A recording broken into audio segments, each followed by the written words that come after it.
This video is entitled Work Breakdown Structure and is a supplement for Chapter 4 of the class Project Management for Technology. I'm James Reneau Ph.D., and I'm a professor at Shawnee State University, and I'll be taking you through this video tonight.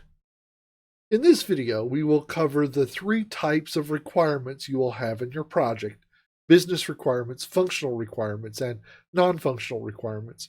We'll discuss the requirements document that you'll create listing all of the requirements, and then we'll go through how to create a work breakdown structure. We'll talk about its iterative nature and how to break the work into work packages and what a work package actually means. The first type of requirement that we need to know, and the first types of requirements, are the business requirements. Business requirements are the big picture goals and strategies that this project are going to do. A business requirement would be, we need this for our clients to increase customer service. We need this, we need that. What do we need as our what business things do we need our project to develop?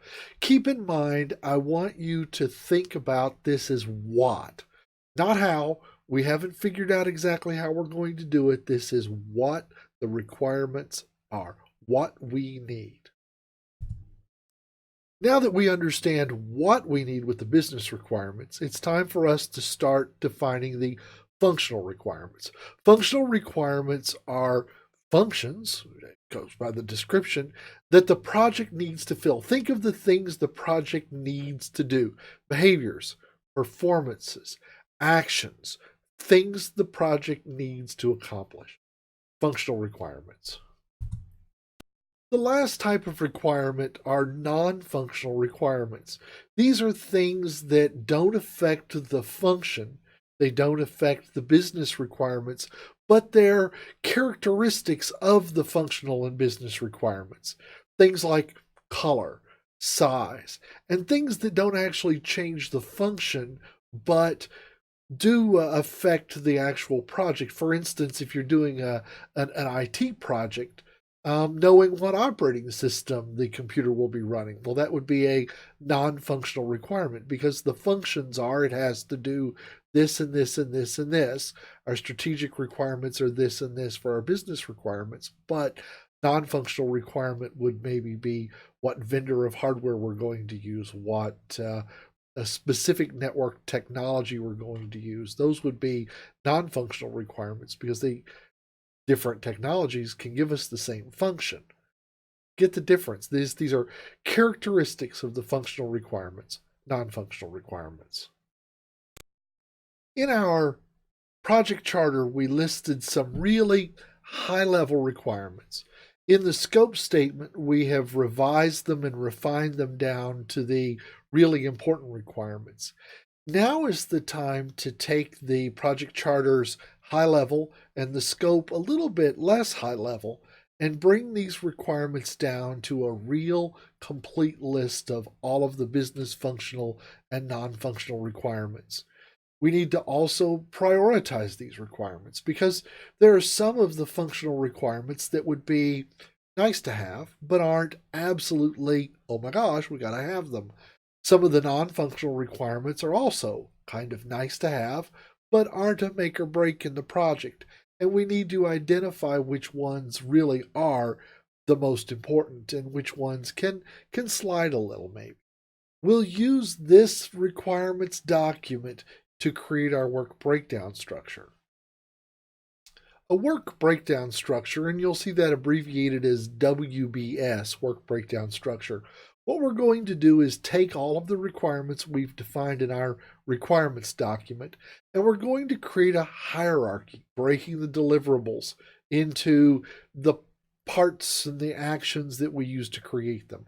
So we'll be taking a requirement in the requirements document and then breaking it up into pieces and breaking those up into pieces.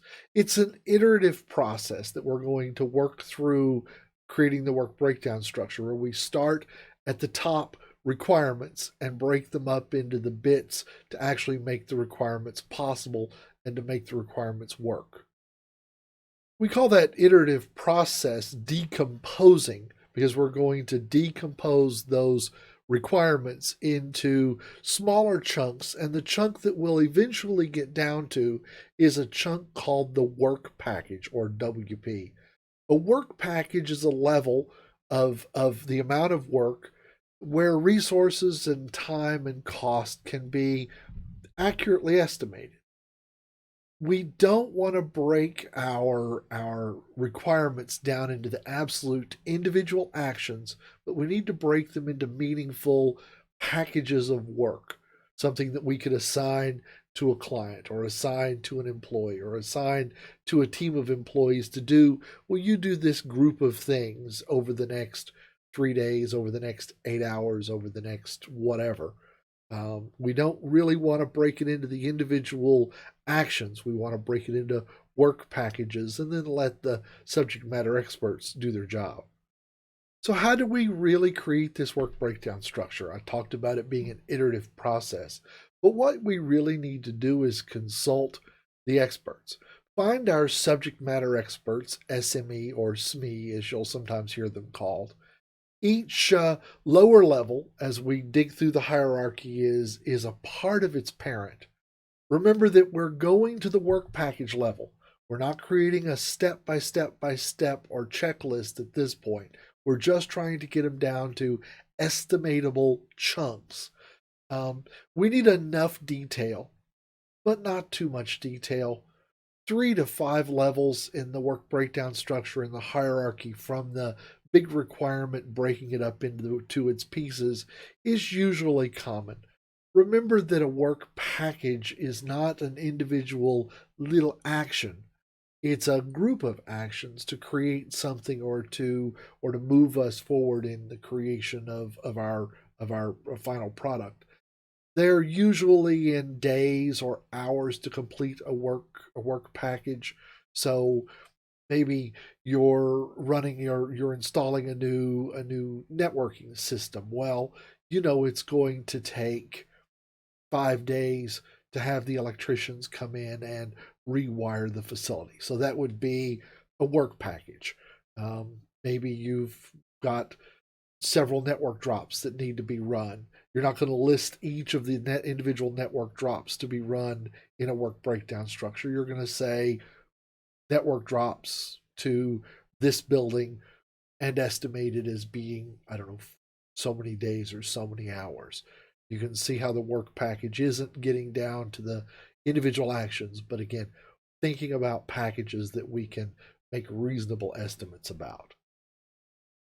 We really should, at the end of our decomposition into work packages, create a document called the Work Breakdown Structure Dictionary.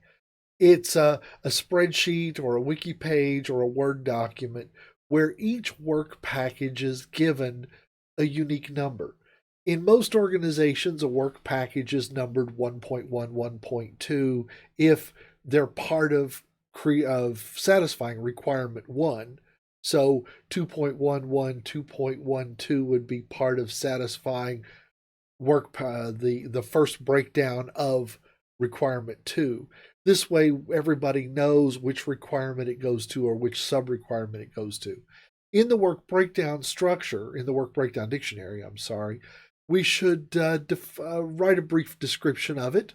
We should write who's responsible for completing this work package.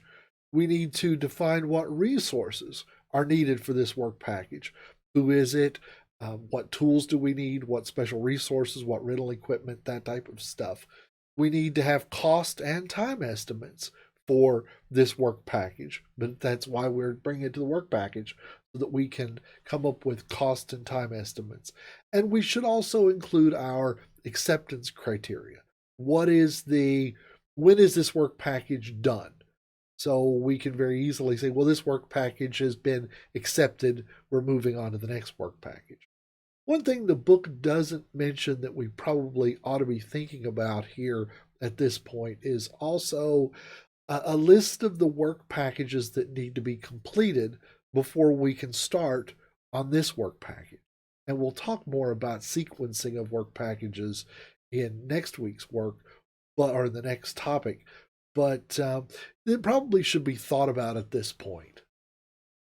This video kind of goes along with Kim Heldman's CompTIA Project Plus Study Guide, and it was a reference used in creating this presentation. This presentation was copyright 2020 by James Reneau Ph.D. You can contact me at jreneau@shawnee.edu. This work is licensed under a Creative Commons Attribution, Non-Commercial Share-alike 4.0 International License, and I would like to say thank you for watching.